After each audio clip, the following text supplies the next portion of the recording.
really amped up about changing the world. I've always been kind of into that. What parts of yourself do you wish people understood more? I'm like really funny. I'm just not afraid to be as disliked. I'm obviously very careful with my audience. I'm so thankful for them. Yeah. But I'm also like, hey, I'm here to like push the needle on thought. Yeah. What's something Black women deserve more of? Hugs. One thing you want every woman listening to remember about herself. That you are powerful beyond belief, beyond what I know, beyond what you know, and that your voice is just so incredible.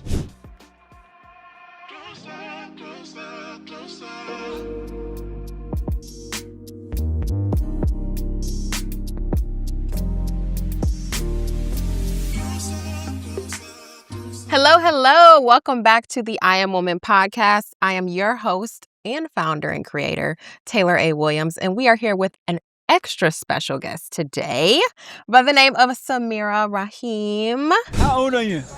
Grown. What made you a slut? Because I own my body. My body is not a political playground. It's not a place for legislation. It's mine and it's my future. Hey y'all, how y'all doing? Hello. So before we hop into it, I want to give you a proper introduction. So I'm going to let you all know a little bit about Samirah. So today's guest is Samirah. She is an actress, model, activist, and creative whose work challenges us to think deeper about visibility, womanhood, and the stories we tell about ourselves.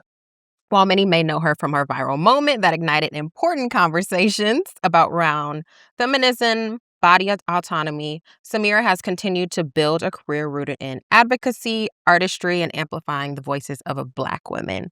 So without further ado, welcome. Oh, thank you so much. Yes, of course. That was a good intro. I'm like, okay. You deserve it, okay? Thank you. Give you your flowers. Thank you. I received that. Yes. So I'm so excited that you're here. I'm so happy that we get to talk about these different topics today. So before we explore a little bit of everything, I want to first jump into the woman behind the image. Is that okay? Yeah. Okay. All right. So who were you before the internet knew who Samirah was? I feel like I was an artist. I had just graduated from the new school. Yes. So I was really amped up about changing the world. I've always been kind of into that. Yeah. My father was an activist. So you come from the background. Yes. It's like in you. I was charged up. You know how when you first graduate, you're like, I'm gonna. So right. like a fiery girl running around New York City, just running around, girl. I was a model. Yes. Gorgeous. Thank you. You too. Beautiful. Your crown and everything. Thank you. Figure out. Yeah, just a little crazy creative. Okay, great. Yeah. So it was already in you. You had that foundation from start. Yeah, and I think college helped. For sure. Especially in New York. Yeah, I thought I was progressive, and then I went to school where everyone was just a lot smarter than me, and it was amazing to be challenged like that and be like, oh, let's unpack that. Yeah. Right. Or the why. Yeah. The people oppressed. I know. So I was like, oh, right. Okay. Right. Okay.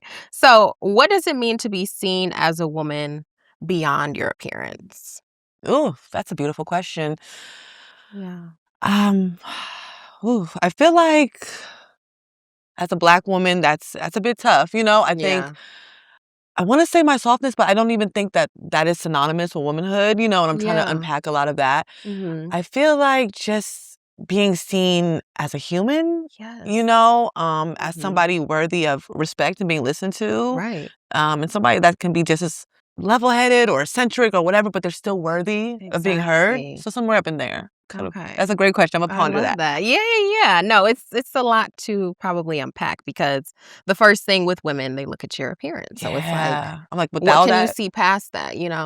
That's real. For sure. So what are some things people project onto women they don't actually know? So much. I feel like people project. Let's actually really unpack that one. I think people project a lot on women, like softness, like I said earlier, or if you're a Black woman, like this idea of like hardness in your femininity. This just projecting of what we want for our lives and like what we find valuable and what we want to do with our lives and how we feel about reproduction and how we feel about men. And I just feel like they just like project a whole identity on us. And the more women I have the privilege of having sisterhood with, I'm like, we're nothing like this caricature that people are like painting of us. So everything. Like we're educated, we own homes, we own land, like deep. We're farmers. Yes. Like we're a multitude of things. And it's just like you didn't know that because maybe you actually believed some things that you saw in the media or what you heard. So it's that one is a really deep one. But it's a good one though. Yeah. Do you truly feel seen by people or mostly just visible to them?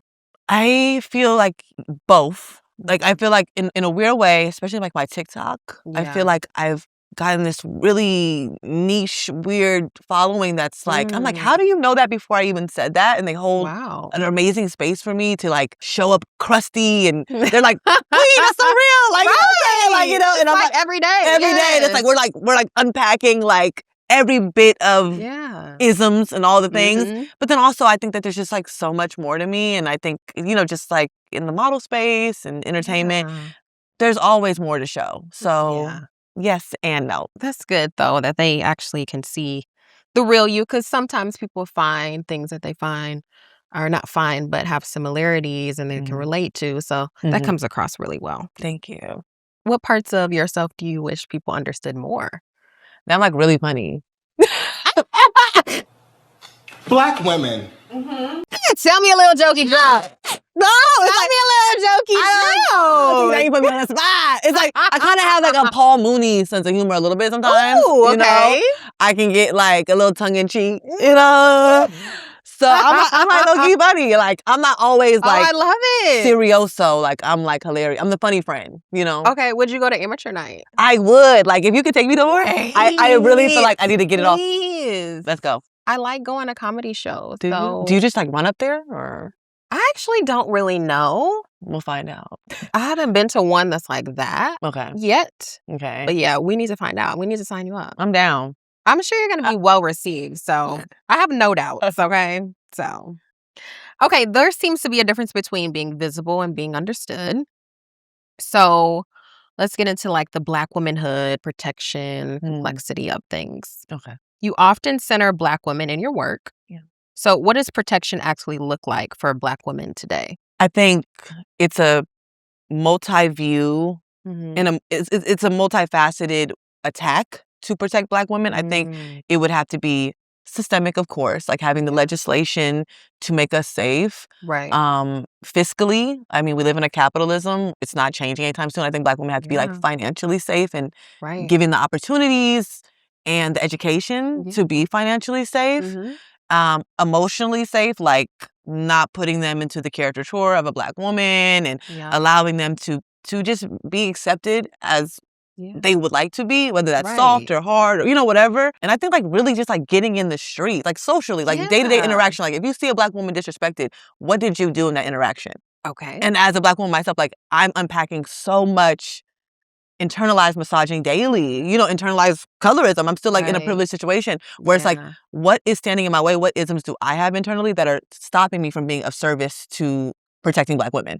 Wow. Do you get what I mean? Like I feel like we as Black women, we have to constantly not dig into ourselves, but like self-reflect. Yeah. Because it's like we're all we got, low key. Yeah. So I'm like, okay, if I'm not challenging myself to do the work, like deeper, internalize and get like that, for lack of a better word, like white man out of my head that I judge myself and other Black women by. That's true.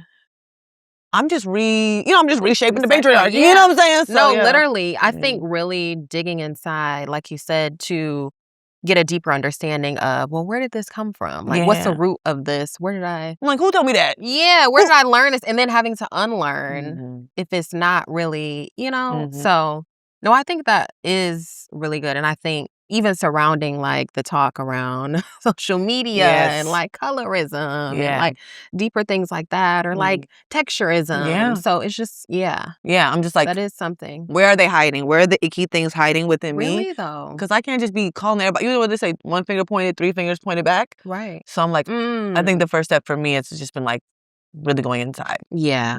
I think everybody needs to do that. Well, you're doing it. We're on our way. I appreciate it. You too. You're killing it. Thank you. Okay, so why do you think Black women are so often expected to carry everything while still trying to find themselves? Strong Black woman. I'm like, it's gonna sound a little militant, but I think it's really like the mammy trope of Black women, and this idea that there's nothing more unpopular than a Black woman like caring about her self-interest in a country that has been bred, let's be honest, like off of this idea that we are everybody's shoulder to cry on. We are everybody's caregiver. We are all, you know what I'm saying? So therapists, so much. mother maid, you know what I'm saying? Literally. So I think like that classic trope, and there's other tropes like the staff, you know what I'm saying? And I think the staff and all these things kind of culminate in this idea that, well, that's what the Black woman's supposed to do. Right. There was a play called The Mountaintop we talked about on the phone by Katori Hall, and the craziest quote in the play is where she has the lead character say, "The Black woman is the mule of this world." Ooh. And I was like, wow. Yeah. So I was like, damn, you kind of ate that, Yeah. So, and when you think about it, it's like where? That's terrible. Even when I see like on social media and TikTok, and that's why I'm sometimes a little scared, because I'm like, wow, this video, this moment means so much to people, and I have to advocate, but I see the way like even dog piles online, like they're not call-ins for Black women. It's like eviscerate her, get her, there is no grace to like. Always negative, like no room for mistake. No. It's so sad. That's real. Ugh. Okay, so why are some women, or most women, still so misunderstood emotionally? I think it's designed that way. I think it's. You think so? I think it's by design, and when I mean I guess I'm talking to like the toxic masculinity or patriarchy or whatever system. But I think it's designed to frame us in a way that is impossible for a human being to exist in. Like, this is impossible. Like, I cannot be the idea of a woman. Yeah. I cannot be like, I have to, like, I got, you know what I'm saying? So I'm always going to be misunderstood. 7 different hands. Yeah. I'm like, they're like, oh, you're a girl, you should. And I'm like, so I think like the framework, we're outgrowing the framework. Yes. Yeah. We're breaking. It's like we're busting through. We are. Yeah. And more women are realizing. I'm so happy that it's like. It's happening. It's rising, finally. Like people are realizing. Yeah, they are. Okay. So let's talk about the pressure to always be palatable. So when did you realize that being digestible wasn't necessarily serving you? I think when the Slut Walk video first came out. There we go. Yeah, I think that, and we'll probably dig into it, but I just remember somebody showed me like a clip of it. It was like, there's this video, and this is before the day it goes viral, so I think it's like the week before, and I just remember seeing a clip, and I was like, close that shit. Like, not to, like, I don't know if I cuss, but I was like, I was like, close that shit. Like, I was just like, oh my God. Like, I remember I sent it to a trusted friend, and they were like, this is going to be really bad for you. Ooh. And like she was like, this is gonna be horrible. Like nobody's gonna this is gonna ruin your modeling career. Like you better just pray this goes away. And I remember being like, freak. And then the opposite reaction happened. I was like, I'm so conditioned by the system that I don't even know what people like anymore. You know what I'm saying? Like I'm policing my own voice. Right. So I think like that was like, it messed me up. It still messes me up. Oh my God. Yeah, I remember being like, I believed everyone who was giving me advice in good faith. And I was like, yeah. They're so right. This is terrible. Oh. Yeah. Hopefully those people today were like, no. That's all they said. Right. Yeah, I'm so proud of you. They're like, sorry, I was scared, So sad. Yeah. It was a different time then, but I'm glad it was the complete opposite. Yeah, me too. You're not going something. Okay, so what does softness mean to you as a Black woman? I feel like softness for me is giving myself grace, giving myself grace to rest. Yeah. I didn't realize how much resistance and just negative self-talk I had around naps. Yeah. So I randomly cat sit to my friend's cat. I didn't grow up with cats. And I was like, look at this cat just shamelessly napping. Living the sweet life. I was like, I can't remember last time I took a nap without waking up in shame. So just like moments like that, giving myself a soft space to land. Yes. Self-care, of course. Spiritual softness.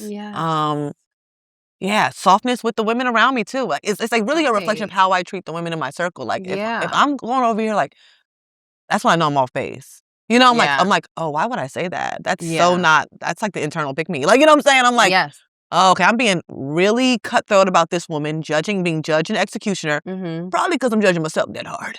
You know? So, yeah, I'll be following the breadcrumbs. I'm like, okay, baby, it's time to log off. You know? It's been enough. Enough for today. No, that's so good because a lot of times too, because I love to sleep, but I'm also a hard worker. Yeah, you are. So when I take naps, I'm like, dang, like I could have been doing X, Y, and Z in between that time. But it's also like I can't be good for someone else if I don't get what I need, you know? So like filling your own cup before you, 100%. of course, filling everyone else's. But so how does internalized misogyny show up in our communities, and what conversations aren't we having enough? So many ways. I think it shows up in colloquialisms. That baby fast. Yeah. That baby fast. You know, that's one of the first ones we all heard. There we go. Yeah, baby fast. Yeah. She a little fast. That triangulation, giving into the triangulation. Oh, me versus that woman, and ridiculousness. Yeah. Judging ourselves by the standards of patriarchy and misogyny, judging our bodies in these ways, policing our bodies, even little things like I came this morning, I was like, I don't have nails. You know what I'm saying? Like, and it's like, what? Like, you know, like just like being really, oh, you're not feminine. Like, oh, who's that? Like, you know, like weird things like, yeah. Oh, it's so much. We can make a list. We can make a grocery list. It's a list but of let's things. start with that baby fast. That baby fast was, I think, what we all heard. You know, especially if you're a woman and you've developed at a younger age. Some people I know they had the period at 9. You know, they developed boobs. You know, but so it's like you can't stop what's then say, oh, she on all these guys. Yeah, that's another episode. But back onto the softness. So I feel like there's 2 sides to the coins. Of course, with women, we have this softness and then, but we also have a bit of rage. So how do those 2 coexist, you think? It's almost like how I felt about the one question. I think we've been just misled. I don't think we're just soft. I think we can be like just as equally powerful as vicious and, you know, cutthroat and all that. And I think like Black women, like we're starting to see like a little rise on TikTok of the feminine rage, but I'll see like one Black woman in the edits of like 70. I'm like, oh, that's so cool for like Pearl. Like, you know what I'm saying? But like, like what about, you know, my idea of feminine rage, like when Oprah got dragged out that car in color purple, or, you know what I'm saying? Yeah. But you see how we had that visceral reaction? I feel like, you know, Black women's rage needs its pop culture moment and not to be so, you know, it's destructive in a sense. Like there's a place for it. It is. Yeah. It really is. And I hope it becomes more of a topic of conversation because, you know, we do have a lot, not rage in the sense of like, I'm mad at the world, but like having to be this person and show up every day and do all of these things, whether you're a mother, where you're an executive, whether you're a model, where you're, you know, having to be perfect, but then also like, I actually don't want to talk to people for like a week and I just want to scream. Yeah. And you know, into the best. So yeah. I agree. Definitely. Okay. So as you've evolved, you've also evolved your voice. Yes. So what has healing changed about the way you move through the world? I keep saying I think. Healing has changed for me, not being afraid of my voice, understanding that my intentions are in good faith and realizing when I'm coming from that place. Which we saw, of course, in the video for sure. Thank you. Yeah, of course. You know, just staying steadfast. It can be scary for, I'm sure, any woman online when you get the flood of maybe like incels or like just like a whole bunch of, it's dizzying, you know, like, oh wait, I have to remember like my feet are on the ground and I'm right. You know, and I know what I'm talking about. So I think up in there, just like staying on my square and being like, no, I read the books, I took the class. You know what I'm saying? Like I'm kind of educated on this. It's also my lived experience. Everyone calm down. Right. So yeah, I'm just not afraid to be as disliked. You know, I'm obviously very careful with my audience. I'm so thankful for them. Yeah. But I'm also like, hey, I'm here to like push the needle on thought. So this might not resonate now, but you'll circle back in 3 months and be like, whoa. Yes. So I'm just getting more uncomfortable being like that. Yes. Yeah. I love it. Comfortable being uncomfortable. Yeah, and talking more because I almost Yes. became so protective of it. I was like, oh, I don't want to go on podcasts. I don't want to do, because I don't Right. want to say anything. And this, No, say it. say It's a it. safe space. Say it. All right. So what's the difference between confidence and self-worth? Confidence would be, in my idea of it, how you carry on, Yes. right? How you show up in a room. I think you can have amazing self-worth and maybe not have the most obvious confidence. That's You know what I'm trying to say? That's And I know a lot of confident people who are really good at peacocking, but maybe haven't done the. I look at self-worth like the foundation, and then maybe confidence is like the shiny like red door you put on the nice house. Right. So yeah, I've seen it. I've seen people with great confidence, not so much self-worth, but they can turn it on. Yeah. And then I've seen people with like amazing self-worth, but they're like, oh, I love me, but I just don't really want to walk in that room. Exactly. Now. I just don't really want to put that on or something. Yeah, I've seen both of those. And I feel like they can coexist too, but Yeah. I've definitely seen one or the other mostly. So what's the responsibility that comes with having a platform? Not saying nothing dumb, and not saying nothing dumb, not isolating anyone. Yeah. Which is especially in today's times. There are times where I have to call in, and then it's like I have to make sure I frame it like this is a call in, Yeah. not a call out, and I genuinely mean that. But yeah, just not saying the wrong thing, and just doing your research. Like things have slipped by me because I have like Samirah as influencer, and then I have Model Life, and sometimes like I'll just get a tag, and they're like, "Did you know this thing you shot for?" And I'm like, "Whoa, I didn't," like or like just like you're somebody who needs to do research about everything and just stepping up to that responsibility. I feel like I'm sure you can understand. For sure, absolutely, and making sure people don't clip farm and How do you protect your creativity in a world that constantly demands performance? Still learning that. I feel like I just have been trying to remind myself that I'm an artist, whether I'm booked or not. The practice of art in isolation is something I'm getting back to. I think like in university, like I went to like basically like a conservatory program, Okay. So it was easy like to lock yourself in a room and get your friend paints and you do monologue. I went to Parsons, so everybody was like crazy. Yes. So you're like a little freak group. But I'm like, okay, now invite your freak group friends over. And Yes. like have like, just being an artist when nobody's looking. Because I think like I found myself performing for the gram and the likes and that and I felt kind of artistically stripped. So I think just like making sure you're doing the work, whatever your craft is. For sure. When no one's looking. After hours. Yeah. For sure. And creating that community, right? That comes with it. Yeah. The community has been huge. That's good. I love it. Okay, so what does finding your voice mean to you in this season of your life? Finding my voice in this season, it just feels like stepping up to the mic and not being afraid of being an authority on something. Not necessarily an authority, maybe that's not the best word, but like not being afraid to take up space. Yes. I think for a long time I was like, well, I shouldn't be the one taking up space. And then there's a lot of like, obviously there's folks like who I'm going to put in front of me because their voices are more valid and they are on the ground doing the work and that and that. But like, baby, it's okay for you to be on the panel. Like, you know what I'm saying? Like, You better do it, baby girl. Yes. Look at this. you know what I'm saying? It's okay for you to grab the mic a little bit. Like, okay. Yeah, just being a little bit okay Yeah. saying it.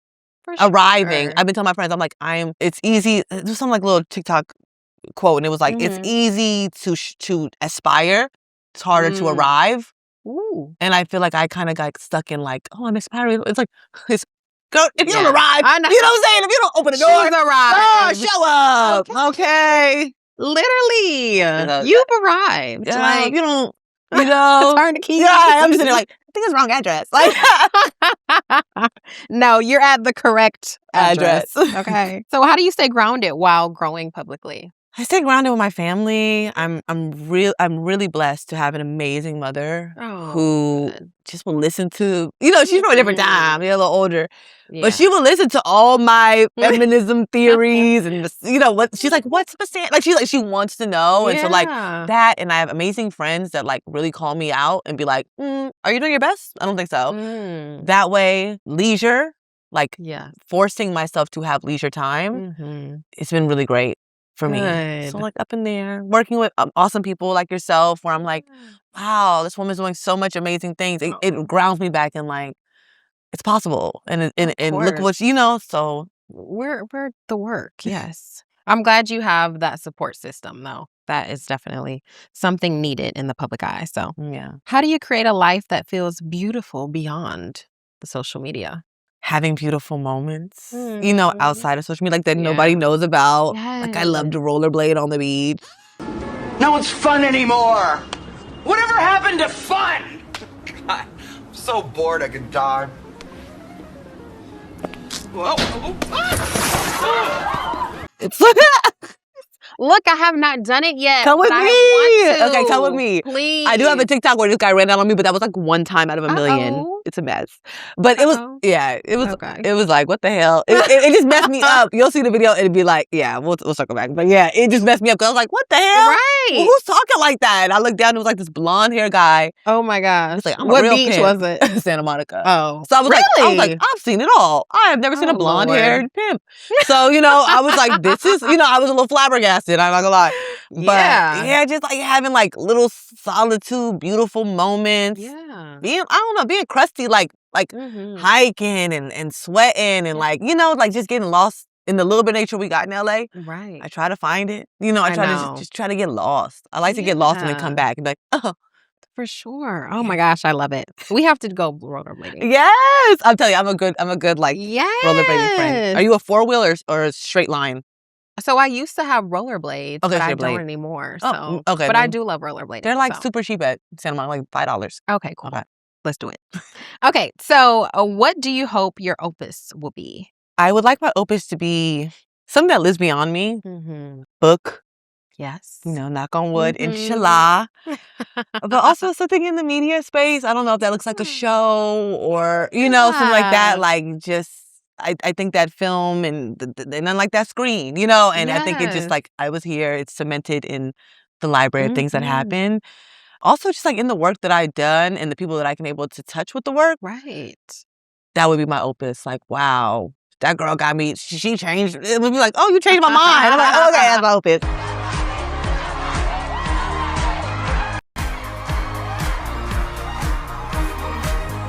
I changed your mind a little bit, So, even if you can change one person.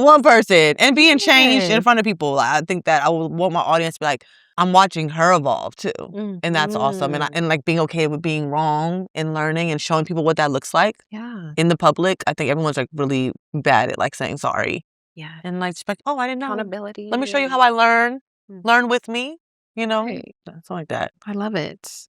Okay, let's hop into a game, shall we? Yeah. Okay. Okay, so we're going to play a game called Love It or Leave It. Okay. And I'll basically say the topic. You can say whether you love it or you want to leave it. Just say within 30 seconds. Okay. And I'll just go down the list and you can state your case. Okay. Good? Okay. Let's come out strong. Red pill content. Leave it. Okay, Leave why? it. It's rotting your brains. There we go. We're losing a whole generation of young men by proxy, endangering a whole generation of girls. I've never seen nothing like it. Just kidding.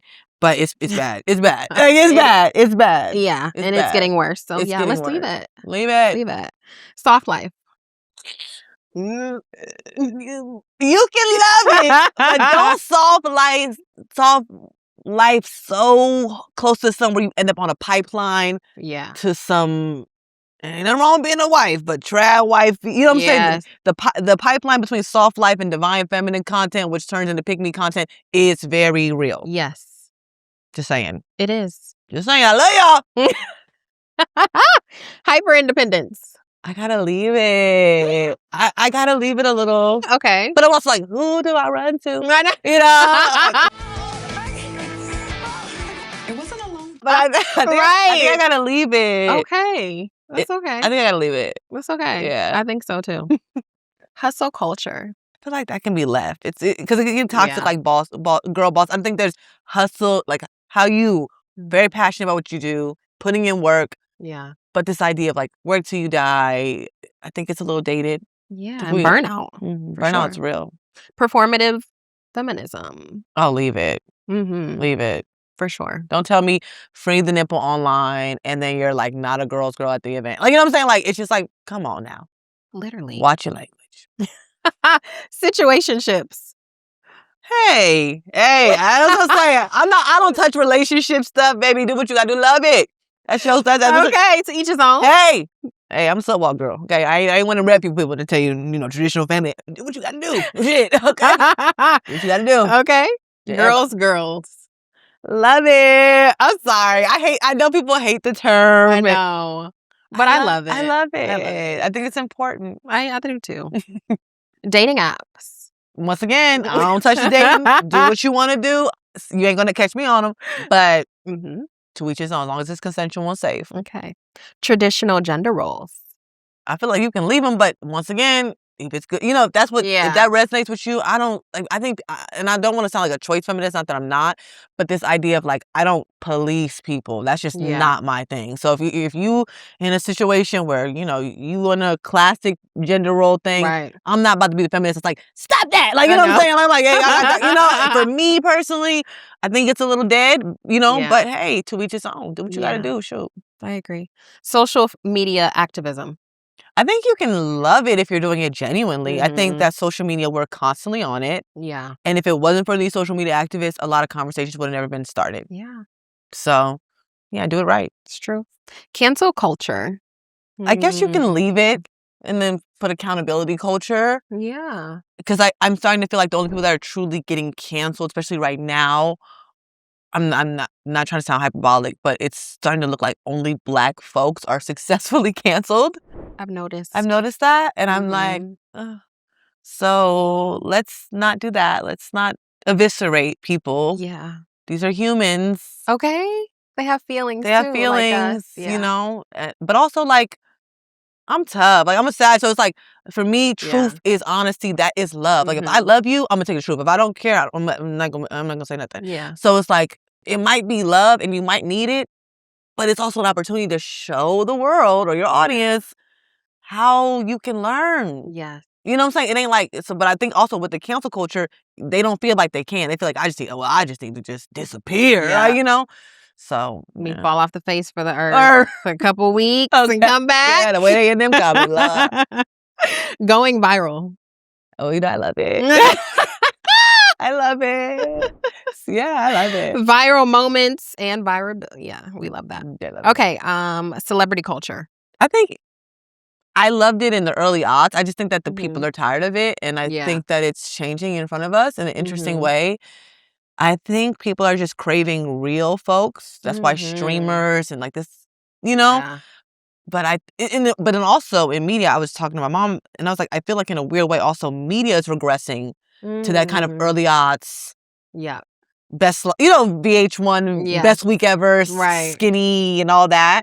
So it's going to be interesting to see how it plays out. We might see a renaissance of celebrity culture kind of paired with this right government. Yeah. I think people in very authoritative governments crave escapism, and so to a certain extent, celebrities are escapism. Yeah. But maybe they're not going to be celebrities that are escapism. It's going to be streamers and people that feel a little bit more real. Right.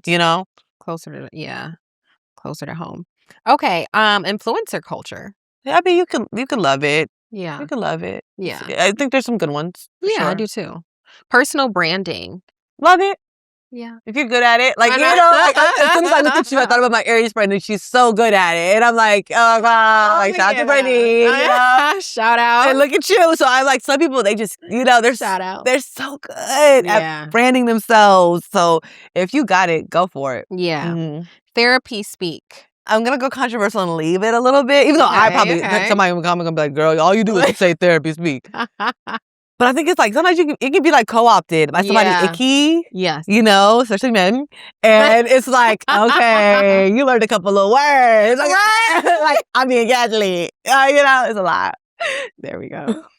Main character energy. I love it. I wish I could take up more of it all the time. I think people that see me online are like, she's always a main character. And I'm like, no, I'm not. But I live for people that are. Yeah. Yeah. Protecting your peace. Love it. I do too. Yeah. Gender wars online. I just gotta. That's going on. Yeah, as it's we going speak. on. So, and I feel like my thread's gonna be like, well, she must love it, because like I'm always in the comments like, shut up. But I really think we could leave it. I think there's like real conversations that we could be having. Yeah. It's really just becoming like the Coliseum of gender takes and bonnets and who's paying 50-50. Yeah. I think just like irrelevant it's when burnt you out. really get. Okay. The idea that women can have it all. I feel like I love it. Yeah. I don't even think we all want the same all. Right. Your all might be, I want a house in Malibu, we call it a brownstone in Brooklyn. Right. Somebody else's might be, I just want a gallery. Exactly. So yeah, I think we can all have it all. It's an abundant universe. Yeah. Okay, so now I'm going to have you pick, let's say 2 cards. This is crazy. Here. Okay. And then you can go ahead and like answer it. Okay. You can say it out loud and then, yeah. Oh, okay. No, it might be a little stuck. Okay, I won't peek. What's something Black women deserve more of? Hugs. Oh, yes. I always tell my mom, because she's like 3,000 miles away, I always tell her like, oh, I need a hug. Yeah. And then she's like, giving me We'll hug after. She's like, oh, I'm sending you hugs, or give me a hug through the phone or something like that. And it's like, ugh, especially when you don't have like, like real family here. It's like, ugh, I could really use a hug. Yeah. I remember one time I had a hard day. I had a long day. Yeah, I need like a little. One time I told my friend, I was like, this one I knew I was like kind of mental health slipping. I was like, I want to just get out my body and hug myself. Ugh. And she was like, Sam, Yes. I think it's time to, see that lady in that chair. So I was like, but I did read a statistic. Where's the lady with the book? I need a chair. But I did see a statistic that said we are the least hugged demographic. I don't know if that's true. Really? Yeah, but they said Black women are like the least hugged. They did a study. And yeah, I think we need more hugs. That's a good place to start. It is, for sure. Because hugging can do so much. Like, it's like you're here. Yeah. You're here. I got you. Even with each other. Yeah. Yeah. For sure. So one more card. Okay.